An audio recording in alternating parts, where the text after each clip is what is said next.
Hello மக்களே, பிரபஞ்சத்தின் ஆசிகள் உங்களை அடையட்டும். சக்தி குட் வைப்ஸ் ஆடியோ சேனலுக்கு உங்களை வரவேற்கும் நான் உங்கள் சக்தி. தொடர்ந்து கதைகளை கேட்க இந்த சேனலை சப்ஸ்கிரைப் பண்ணி லைக், ஷேர், கமெண்ட் பண்ணுங்க. மறக்காம பெல் பட்டனை தட்டி விட்டுருங்க. அத்தியாயம் 14. இன்னொரு வழி. உதயகுமரன் கிளம்பி சென்ற சிறிது நேரம் கழித்து பளிங்கு மண்டபத்தின் கதவு திறந்தது. மணிமேகலை வெளியே வந்தாள். என்ன ஆயிற்று சுதமதி? அவர் எதற்காக இங்கே வந்தார்? உன்னை பார்ப்பதற்காக தான் வந்தார் என்றாள் சுதமதி. நீ பளிங்கு மண்டபத்திற்குள் ஒளிந்திருப்பதை அவர் எப்படியோ பார்த்து விட்டார். அதன் பிறகு போய்விட்டாரா? மணிமேகலையின் குரலில் லேசான ஏக்கம். என்னடி, நீ கேட்பதை பார்த்தால் உனக்கும் அவர் மீது ஏதோ நேசம் இருப்பது போல தோன்றுகிறதே. மணிமேகலை எதுவும் பேசாமல் தலை குனிந்து கொண்டாள். என்னையும் அறியாமல் என் மனம் அவர் பின்னால் செல்கிறதே. இதுதான் காதலா? என்னுடைய துறவு மனதிலும் இந்த காதல் நுழைந்து விட்டதே. ஏன்? எப்படி?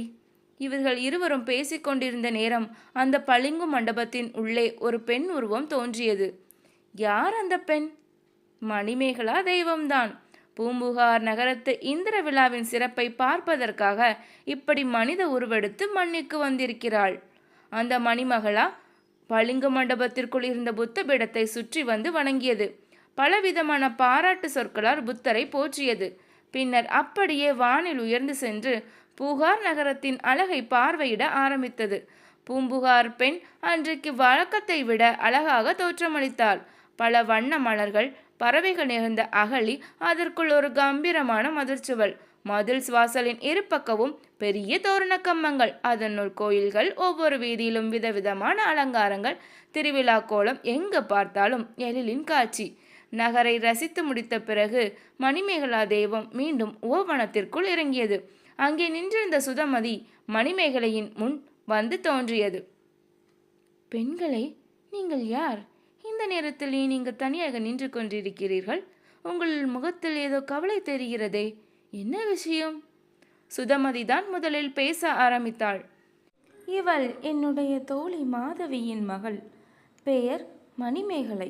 உதயகுமரன் என்ற இளவரசனுக்கு இவள் மேல் காதல். அதற்கும் நீங்கள் இங்கு கவலைப்பட்டு கொண்டு நிற்பதற்கும் என்ன சம்பந்தம்? மணிமேகலை துறவரம் பூண்டவள். ஆனால் உதயகுமரனோ அதை புரிந்து கொள்ள மறுக்கிறான்.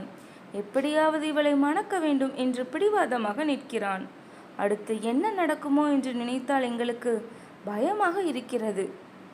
மணிமேகலா தெய்வம் சிரித்தது. உங்கள் இளவரசனுக்கு மணிமேகலை மீது உள்ள ஆசை அளவிட முடியாதது. யார் என்ன சொன்னாலும் அதை அவன் குறைத்து கொள்ள மாட்டான். இந்த இடம் பெரிய தவ முனிவர்களுக்கு சொந்தமானது என்பதால் தான் இங்கே எந்த கலாட்டாவும் செய்யாமல் அவன் கிளம்பி போயிருக்கிறான். நீங்கள் இப்போது வீதியில் இறங்கினால் அவன் மறுபடியும் வருவான். மணிமேகலையை கவர்ந்து செல்ல முயற்சி செய்வான். மணிமேகலா தெய்வம் இப்படி சொன்னதும் பயத்தில் மணிமேகலையின் உடல் நடுங்கியது. இப்போது நாங்கள் என்ன செய்வது? கவலைப்பட வேண்டாம். இந்த ஓவனத்திலிருந்து வெளியே செல்வதற்கு இன்னொரு வழி இருக்கிறது. அதை நான் உங்களுக்கு காட்டுகிறேன். அது எங்கே இருக்கிறது? இந்த சோலையை சுற்றியுள்ள மதில் சுவரின் வழியாக நடந்து செல்லுங்கள். மேற்கு பக்கத்தில் ஒரு சிறிய வாசல் இருக்கும். அதனுள் நுழைந்து சென்றால் சக்கரவாள கோட்டம் வரும். சக்கரவாள கோட்டமா? சுதமதி அதிர்ச்சி அடைந்தாள். அதை எல்லோரும் சுடுகாட்டு கோட்டம் என்று தானே சொல்லுவார்கள்? ஆமாம். சக்கரவாளம் கோட்டத்திற்கு சுடுகாடு கோட்டம் என்கிற பெயர் எப்படி வந்தது? அதை கொஞ்சம் சொல்லுங்களேன். சுதமதி ஆழ்வலுடன் கேட்க மணிமேகலா தெய்வம் விளக்கமாக கதை சொல்ல ஆரம்பித்தது.